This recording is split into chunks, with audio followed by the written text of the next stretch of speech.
Ladies and gentlemen, welcome to the King's Discourse 2014, brought to you by the King's College London Alumni Malaysia.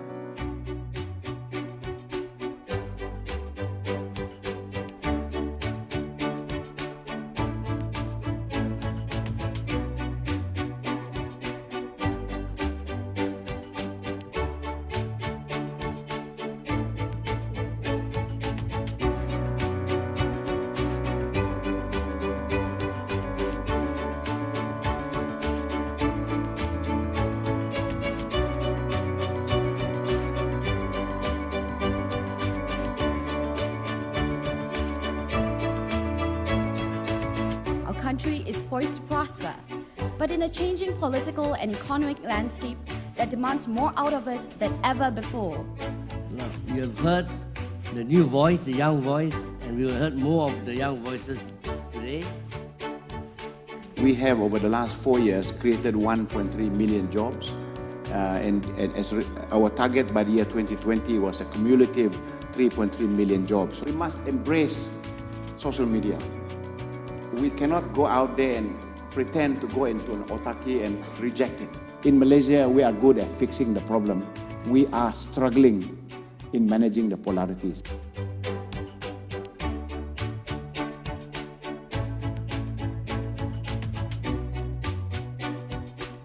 I went to school in the 50s and 60s, and there were things that were done right at that time that resulted in a lot of people coming out from the villages to be in where they are today.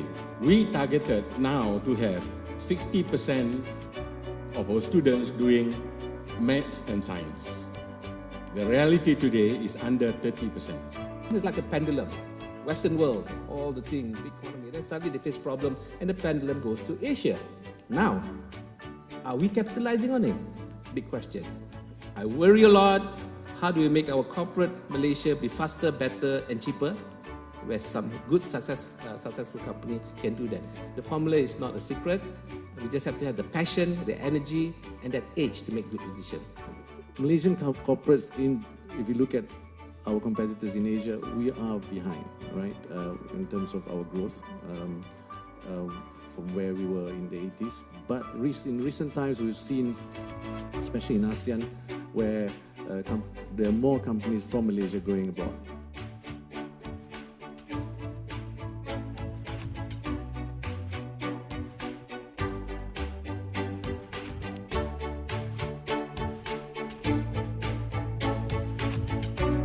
On the ground has been made strongly, and recently there was this announcement by the Deputy Prime Minister to say that English must be a pass for you to graduate, you know. So stake has been put, the ambition is there, now is how do we get there? I don't think government is governing. Government doesn't transform. Who transforms a nation is the people. If, a kid decides to speak English, his friends would then actually say, you need action here. And that happens whether it's a Malay community, Chinese community. Yes, we have to accept that government needs to do better, but I think we also need to self-reflect on what we as a society can do better to address this issue. Each Malaysia is an independent organization. What we try to do is that we try to end education inequity. We think the answer lies not in the language you teach in, not in the number of kids, not in whether the class is air-conditioned or not, but it lies in the quality of the teacher standing in front.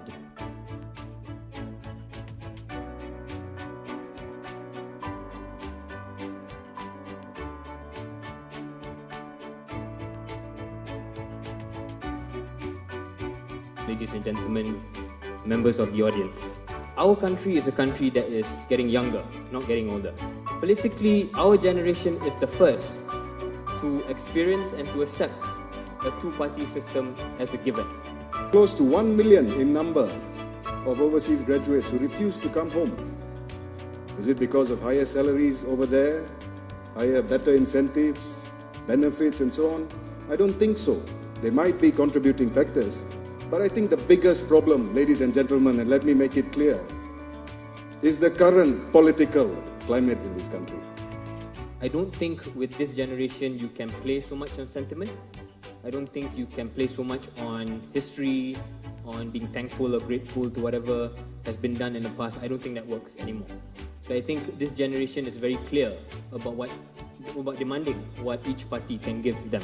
It's quite obvious and very clear that they are of a different generation compared to the past.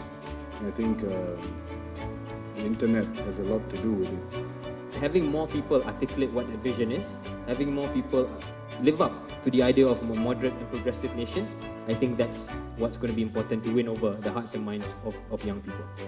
I think there will come a time when we will see perhaps a change in government. And I don't think it's far off to think that will happen anymore, although it was something which was unthinkable 20 years ago. So that shows you how far we have come. I'm not here to speak politically. I'm here to speak as it is. Because this debate, or this forum, as I understand it from the email I got, is a frank discussion, isn't it?